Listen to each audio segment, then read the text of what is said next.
الحمد للہ رب العالمین والعاقبۃ للمتقین والصلاة والسلام علی اشرف الانبیاء والمرسلین اعوذ باللہ من الشیطان الرجیم قال رب انی قتلت منهم نفسا فأخاف ان یقتلون۔ قال موسیٰ علیہ السلام نے کہا، ربی اے میرے رب، انی بے شک میں نے قتل کیا ہے، منہم ان میں سے، نفساً ایک شخص کو، ایک جان کو، فأخاف پس میں ڈرتا ہوں،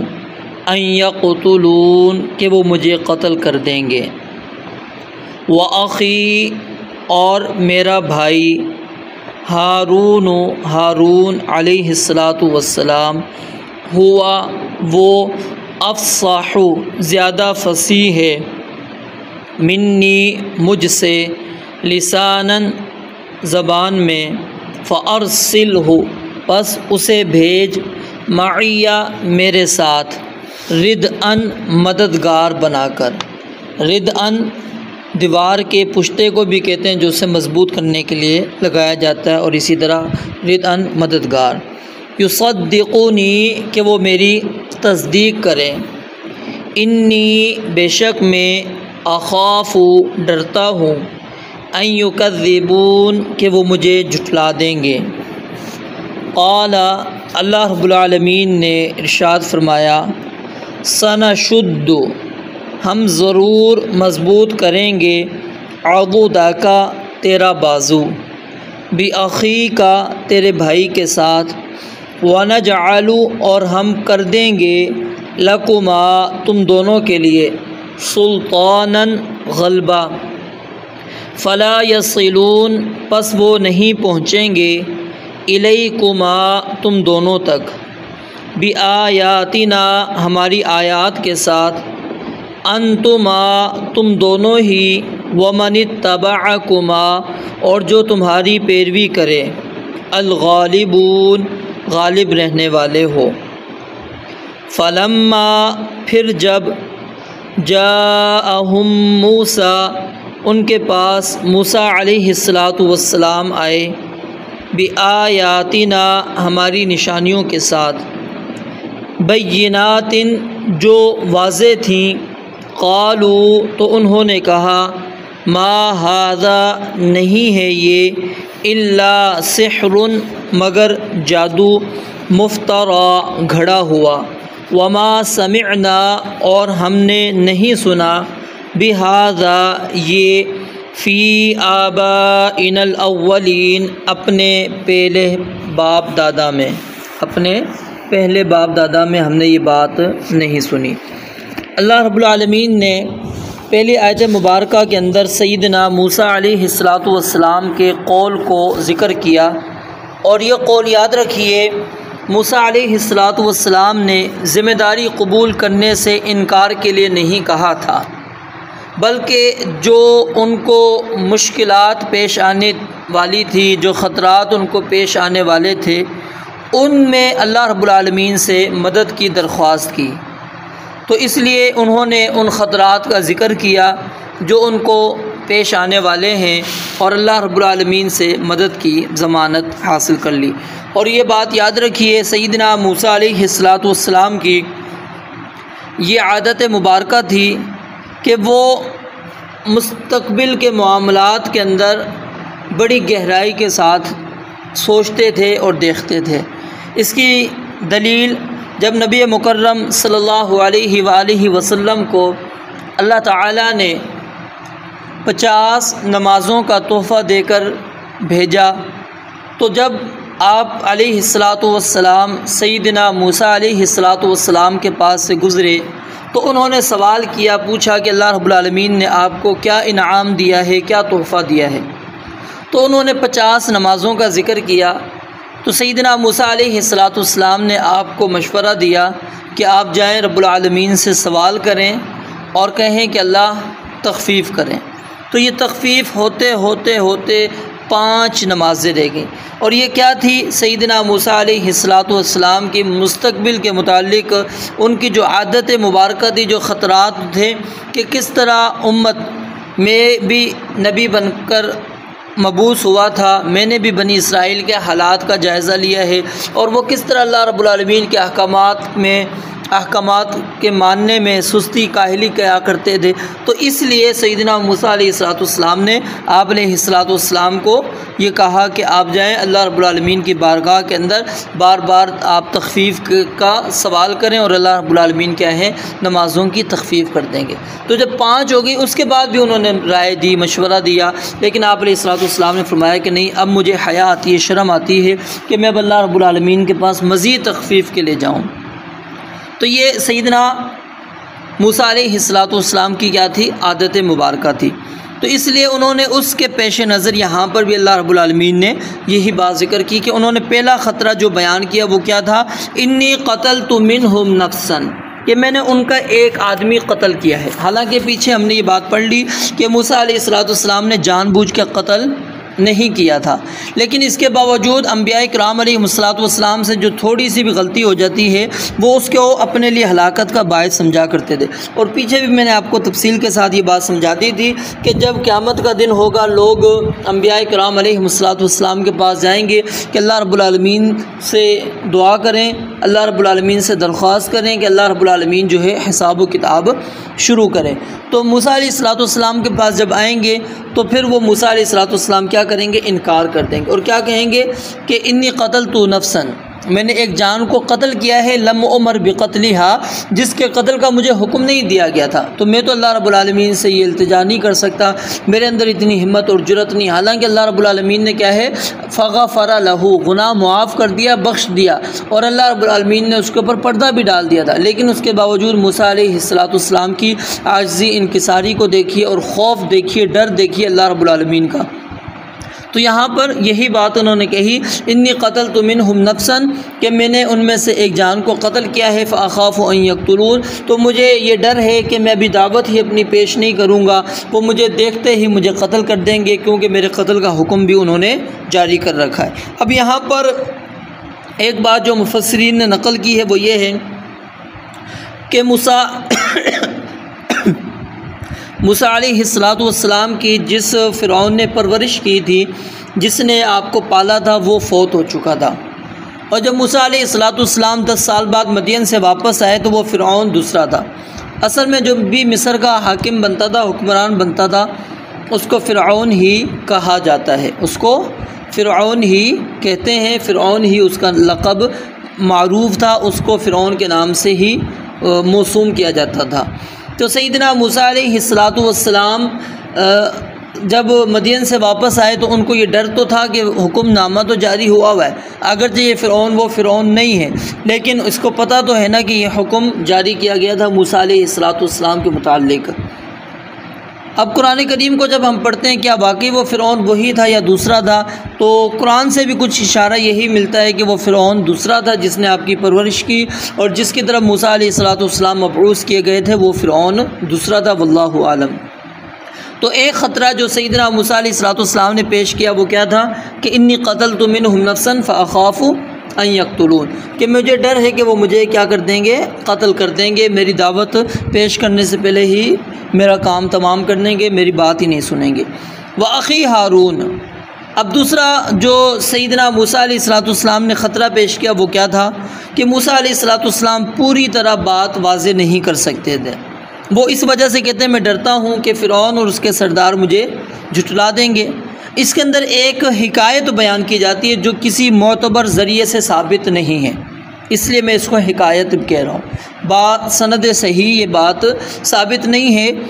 ایک دفعہ کیا ہوا کہ بچپن میں موسیٰ علیہ السلام نے فرعون کی داڑھی پکڑ لی، تو اس نے کہا یہ وہی بچہ ہے جس کے ہاتھوں میری سلطنت کی زوال کی پیش گوئی کی گئی ہے، تو اس وجہ سے اس نے موسیٰ علیہ السلام کو قتل کرنے کا پختہ ارادہ کر لیا۔ آسیہ علیہ السلام نے کہا یہ بچہ ہے، اسے ان باتوں کی کیا خبر؟ اس کے سامنے پھر انگارہ رکھا گیا اور ہیرا رکھ کر اس کا یعنی سیدنا موسیٰ علیہ السلام کا امتحان لیا گیا کہ ان کے سامنے ایک انگارہ رکھو اور ایک ہیرا رکھو۔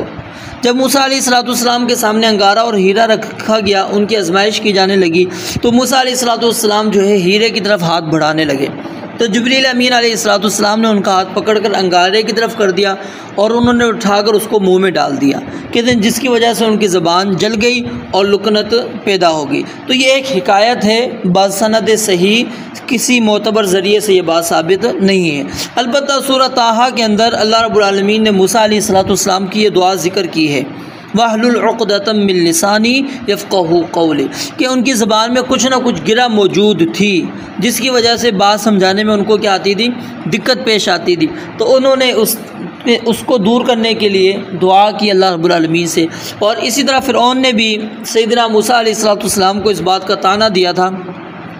کہ انا خیر من ھذا الذی ھوا مہین ولا یکاد یبین، کیا میں اس شخص سے بہتر نہیں ہوں جو حقیر بھی ہے اور قریب نہیں ہے کہ وہ بات کو واضح کر سکے، میں اپنی بات کو بھی واضح کر سکتا ہوں، اعلیٰ مقام والا ہوں، یہ تو حقیر ہے، اپنی بات کو بھی کلیئر نہیں کر سکتا۔ تو یہ خطرہ تھا سیدنا موسیٰ علیہ السلام کو کہ جب دعوت توحید میں پیش کروں گا وہ اعتراضات کریں گے تو میں اس طرح فصیح لسانی کے ساتھ گفتگو نہیں کر سکوں گا، اور جب میں بات کروں گا میری زبان اٹکے گی تو وہ میرا کیا ہے، مذاق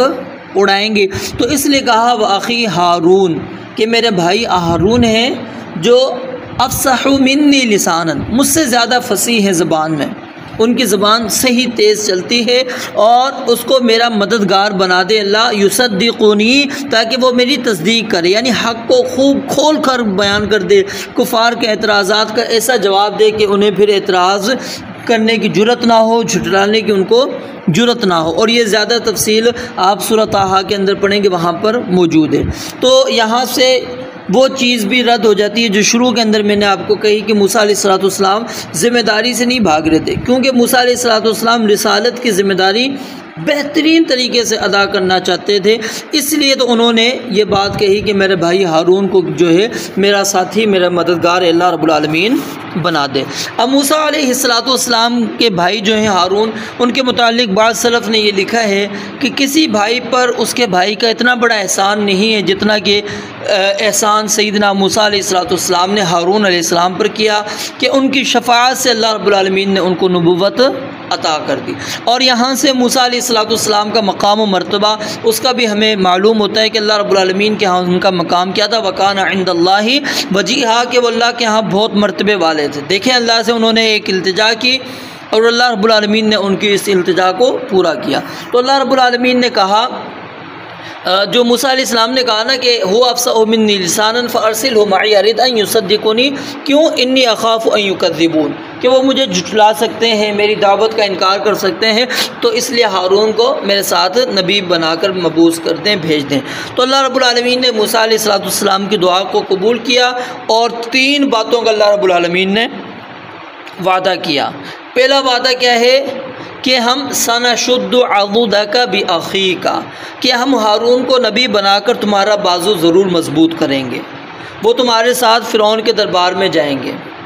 اور دوسرا وَنَجْعَلُ لَكُمَا سُلْطَانًا، ہم تمہیں کیا دیں گے، فرعونیوں کے مقابلے میں تم دونوں کو ایسا غلبہ دیں گے، دبدبہ دیں گے کہ وہ ہمارے معجزے تمہارے ساتھ ہونے کی وجہ سے وہ تم تک نہیں پہنچ پائیں گے، تمہیں کسی قسم کا نقصان نہیں دے سکیں گے۔ اور ایسا ہی ہوا، فرعون اور اس کے سرداروں کے پاس تمام اسباب موجود تھے، وسائل موجود تھے، اسلحہ موجود تھا، افواج موجود تھی، لیکن اس کے باوجود وہ جرأت اور ہمت نہیں کر سکے کہ موسیٰ علیہ السلام اور ہارون علیہ السلام پر ہاتھ اٹھا سکیں۔ اور تیسرا وعدہ اللہ رب العالمین نے کہا،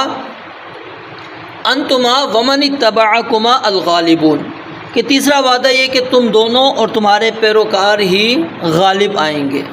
یعنی ہمارے معجزات کی بدولت تم ہی ہمیشہ غالب رہو گے۔ اور یہ مضمون اللہ تعالیٰ نے قرآن کریم کی کئی آیات میں بیان کیا ہے کہ رسول اور ان کے پیروکار ہی غالب ہوں گے۔ انا لننصر رسولنا والذین آمنوا فی الحیاۃ الدنیا ویوم یقوم الاشہاد کتب اللہ لاغلبن انا ورسولی، ٹھیک ہے، لاغلبن انا ورسولی۔ تو یہ اللہ رب العالمین کے کیا ہیں وعدے موجود ہیں قرآن کریم کے اندر کہ اللہ رب العالمین کہ جو مومن بندے ہوں گے، جو رسول کے پیروکار ہوں گے وہی غالب ہوں گے۔ وَأَنْتُمُ الْأَعْلَوْنَ إِن كُنتُم مُؤْمِنِينَ، اگر تم مومن ہو تو تم ہی غالب رہو گے۔ الاسلام یعلو ولا یعلی علیہ، اسلام غالب ہونے کے لیے آیا، مغلوب ہونے کے لیے نہیں آیا۔ نبی علیہ الصلوۃ والسلام کی بعثت کا مقصد بھی کیا تھا؟ هو الذی ارسل رسولہ بالہدی ودین الحق لیظہرہ علی الدین کلہ ولو کرہ المشرکون، آپ کو تمام دینوں پر اپنے دین کو غالب کرنا چاہتے تھے۔ اور نبی علیہ الصلوۃ والسلام نے فرمایا کہ ایک وقت ایسا آئے گا کوئی کچا گھر پکا گھر کچھ بھی باقی نہیں رہے گا، سب کے اندر اللہ رب العالمین اسلام کو داخل کر دیں گے، یا تو عزت کے ساتھ یا ذلت کے ساتھ، یعنی زبردستی، یا پھر اللہ رب العالمین اسلام کو وہ قبول کر کے ان کو عزت دے دیں گے۔ لیکن اللہ رب العالمین نے اسلام کا بول بالا، ایک وقت آئے گا ہر گھر کے اندر اس کا بول بالا ہو جائے گا، اور یہ اللہ رب العالمین کا کیا ہے؟ وعدہ ہے۔ اور یہ 3 وعدے اللہ رب العالمین نے موسیٰ علیہ الصلوۃ والسلام سے فرمائے کہ ہم تیرے بازو کو مضبوط کریں گے، اور نمبر 2 ہم تمہیں ایسا غلبہ دیں گے جس کی وجہ سے وہ تمہارے قریب تک بھی نہیں آ سکیں گے، کوئی نقصان نہیں پہنچائیں گے، اور تیسرا تمہیں اور جو تمہارے پیروکار ہوں گے ہمیشہ وہی غالب رہیں گے، یعنی کہ اسلام کے پیروکار وہی غالب رہنے والا ہے، کفر کبھی بھی غالب ہونے والا نہیں ہے۔ ہاں یہ وقتی طور پر ہمیں غالب ہوتا نظر آتا ہے تو اس کے اندر ہمیں اپنا جائزہ لینا چاہیے، ہمارے اندر اصل میں کیا ہے؟ کمیاں کوتاہیاں ہوتی ہیں، ہمارے اندر وہ کمزوریاں ہوتی ہیں۔ وَأَنْتُمُ الْأَعْلَوْنَ إِن كُنتُم مُؤْمِنِينَ، ہمارے ایمان کے اندر وہ کمزوریاں ہوتی ہیں جس کی وجہ سے ہمیں غلبہ نہیں مل رہا ہوتا۔ پھر آگے اللہ رب العالمین نے یہ بات بیان فرمائی۔ اب یہاں پر دیکھیں بہت ساری باتوں کو اللہ رب العالمین نے کیا ہے؟ حذف کر دیا، کہ جب موسیٰ علیہ الصلوۃ والسلام یہ ذمہ داری لے کر وادی طویٰ سے واپس آئے تو اب کس طرح وہ اپنے اہل و عیال کے ساتھ اپنے گھر پہنچے، والدین اور بھائیوں بہنوں کے ساتھ ان کی ملاقات ہوئی، کیا کیا باتیں ہوئیں کچھ نہیں پتہ۔ ہارون علیہ الصلوۃ والسلام کو نبوت عطا ہونے کا ماجرا انہوں نے کس انداز میں ان کو سنایا۔ پھر دونوں بھائی فرعون اور اس کے سرداروں کو دعوت دینے کے لیے ان کے دربار میں پہنچے، ان کو توحید کی دعوت دی اور اللہ رب العالمین کی طرف سے اپنی رسالت کا اور بنی اسرائیل کو آزادی دینے کا حکم سنایا۔ اور موسیٰ علیہ الصلوۃ والسلام کی دعوت کے متعلق اگر آپ تفصیل پڑھنا چاہتے ہیں تو سورہ طٰہٰ کے اندر چلے جائیے، سورہ شعراء، پیچھے آپ یہ بات پڑھ چکے ہیں۔ جب فرعون نے ان کی دعوت قبول کرنے سے انکار کیا تو انہوں نے اپنی رسالت کی دلیل کے طور پر 2 معجزات اس کو دکھائے، ایک لاٹھی عصا اور دوسرا ید بیضاء۔ تو فرعون کے پاس ان معجزوں کا کوئی جواب نہیں تھا، دل سے تو وہ موسیٰ علیہ الصلوۃ والسلام کے سچے ہونے کو ثابت مان چکا تھا کہ یہ سچے نبی ہیں، کیونکہ یہ جادو وادو نہیں ہے، لیکن اس نے کیا ہے؟ اپنی قوم کو بے وقوف بنانے کے لیے 2 باتیں کہی، ایک یہ کہ تمہارا عصا اور ید بیضاء جو ہے یہ سحر مفترا، یہ کیا ہے؟ گھڑا ہوا بنایا ہوا جادو ہے، حقیقت اس کے سوا کچھ نہیں۔ اور اس کی تفصیل اللہ تعالیٰ نے سورہ اعراف، سورہ طٰہٰ اور سورہ شعراء میں کی کہ پھر اس کے بعد فرعون نے کس طرح جادوگروں کو جمع کیا اور وہ سارے کے سارے مقابلے کے لیے آئے، ان معجزات کا انہوں نے مقابلے کرنے کی کوشش کی، لیکن وہ جادوگر کیا ہے؟ ناکام ہو گئے۔ ناکام ہونے کے بعد وہ مسلمان ہوئے، مسلمان ہونے کے بعد پھر کس طرح فرعون نے ان کو یعنی قتل کیا، کس طرح ان کو سولی پہ چڑھایا، یہ پوری تفصیل آپ پیچھے سورہ اعراف، سورہ شعراء اور سورہ طٰہٰ وغیرہ کے اندر آپ پڑھ چکے ہیں، سن چکے ہیں۔ تو دوسری بات جو اس نے کہی وہ کیا تھی؟ کہ جو تم توحید کی دعوت پیش کر رہے ہو یہ دعوت ہم نے پہلے آباء و اجداد میں کبھی بھی نہیں سنی، حالانکہ یہ بات اس کی درست نہیں تھی۔ کیوں کہ یہ فرعون کا جھوٹ تھا، اس سے پہلے اس کے آباء و اجداد نے یہ بات سن چکی تھی۔ مصر میں موسیٰ علیہ الصلوۃ والسلام نبی بن کر آئے تھے، یعقوب علیہ الصلوۃ والسلام نبی بن کر آئے تھے، یوسف علیہ الصلوۃ والسلام نے قید خانے میں بھی توحید کی دعوت پیش کی تھی۔ یا صاحبی السجن اارباب متفرقون خیر ام اللہ الواحد القہار۔ اور اسی طرح قریش مکہ کا یہ نبی مکرم علیہ الصلوۃ والسلام کو کہنا بھی جھوٹ تھا کہ ہم نے اپنے آباء و اجداد میں یہ بات کبھی بھی نہیں سنی، حالانکہ ان کے بھی آباء و اجداد میں ابراہیم علیہ الصلوۃ والسلام اور اسماعیل علیہ الصلوۃ والسلام تھے جو بتوں کو توڑنے والے تھے، ایک اللہ رب العالمین کی طرف دعوت دینے والے تھے، لیکن اس کے باوجود وہ کیا ہے؟ انکار کیا کرتے تھے۔ اصل میں کیا ہوتا ہے کہ باطل جو ہے باطل وہ حق بات کو رد نہیں کر سکتا، اس کے پاس کوئی دلیل